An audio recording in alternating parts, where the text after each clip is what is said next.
What even is throw anyway? You got cut-induced throw, spin-induced throw. How does it work? How does it affect you?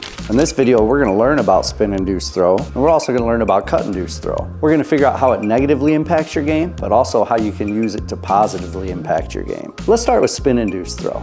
Let's get into it. Think of spin-induced throw like a gear. If two gears weren't mounted in the middle, the spinning gear would actually push the other gear slightly before it started spinning.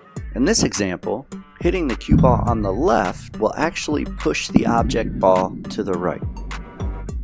Spin-induced throw is one of, if not the, number one reason a lot of people miss straight shots. If your stroke is not perfectly straight back and straight forward and you have a slight movement, this causes the front end of your stick to move to one side or the other. It puts accidental spin on the cue ball and it throws the object ball away from where you were actually aiming. There's probably a million different reasons that can cause a flaw in your stroke. Let's go over the most common ones. The three most common reasons are chicken wing, wrist movement, and bridge movement. Chicken wing occurs when you're down on your stroke and you go to swing and your elbow moves out slightly. This causes the front of your stick to go off to the side and you hit the cue ball on the side by accident. Bridge movement's pretty self-explanatory. If you're on your fingertips and your bridge is moving, obviously the tip of your stick is not gonna hit the cue ball exactly where you intended to hit it. Wrist movement is a very common one. When you stroke and you come through, you anticipate striking the cue ball and you tense up, squeezing your fist and causing your wrist to turn slightly. So how do you fix this?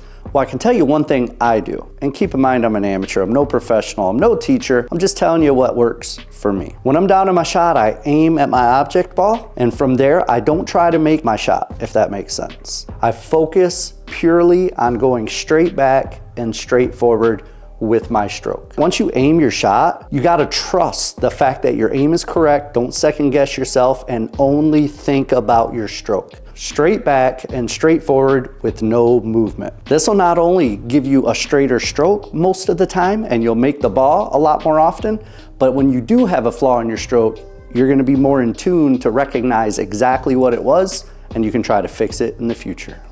So we know how throw can negatively impact your game, but did you know a lot of the pros actually use throw on a lot of their shots? You can use throw to your advantage, and here's how. In this example, you're playing 8-ball in your stripes. The 9-ball is the last ball on the table, and you have an angle to make it in the corner, but you need to shape the 8-ball next. So you'll notice because of the angle, if you don't use throw, your cue ball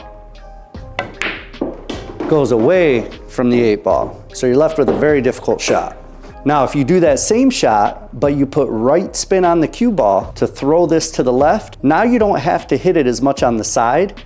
You can hit it more straight and the ball will throw into the pocket, and that'll hold the cue ball for the 8.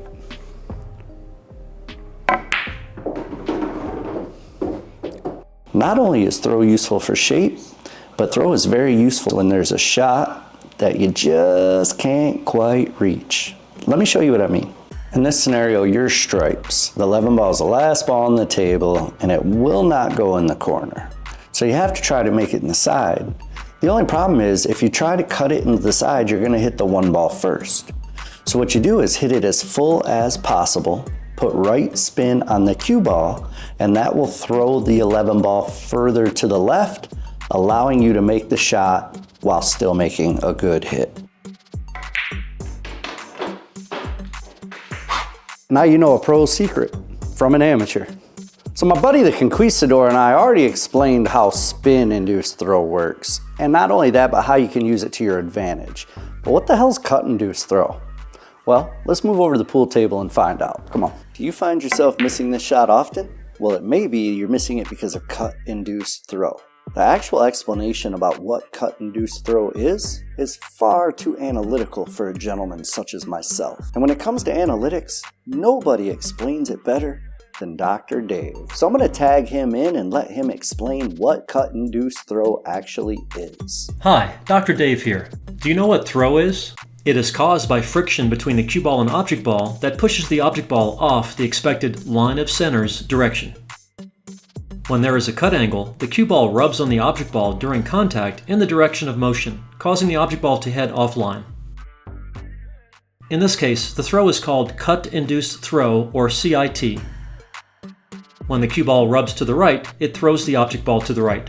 And when the cue ball rubs to the left, it throws the object ball to the left. For the full technical explanation of throw and cut-induced throw, check out Dr. Dave's full video. I've put a link to it in the description.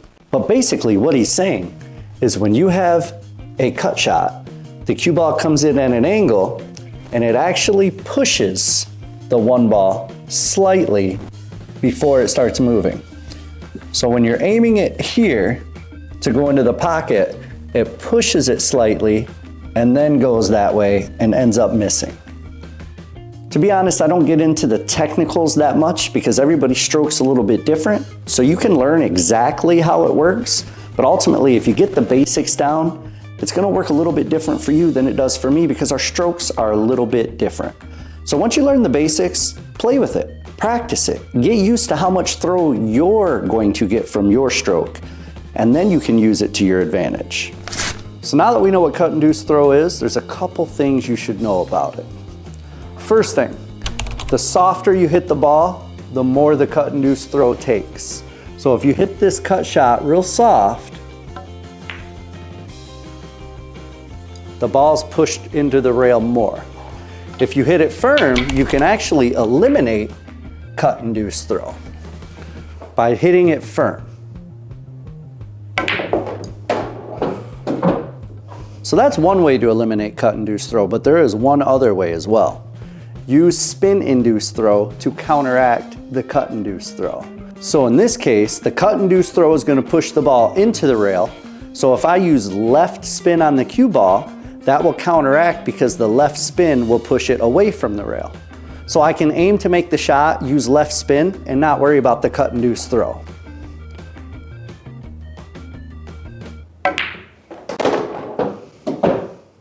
How much spin you need to use is going to vary depending on how smooth your stroke is. Figure out how much spin-induced throw you're getting from your stroke and make the adjustment to counteract the cut-induced throw. All right guys, so we learned about spin-induced throw, how you end up missing shots as a result of spin-induced throw, a couple ways you can help try to fix that. Then we learned about cut-induced throw. It's basically the same as spin-induced throw, only you can't control it. And we also learned how to avoid cut-induced throw. So next time you face this cut shot down the rail, you can hit it with some confidence. If you guys feel like you learned anything from this video, don't forget to hit the subscribe button and the like button. And if you want short rail gear, links in the description. We'll see you guys on the next one. Peace.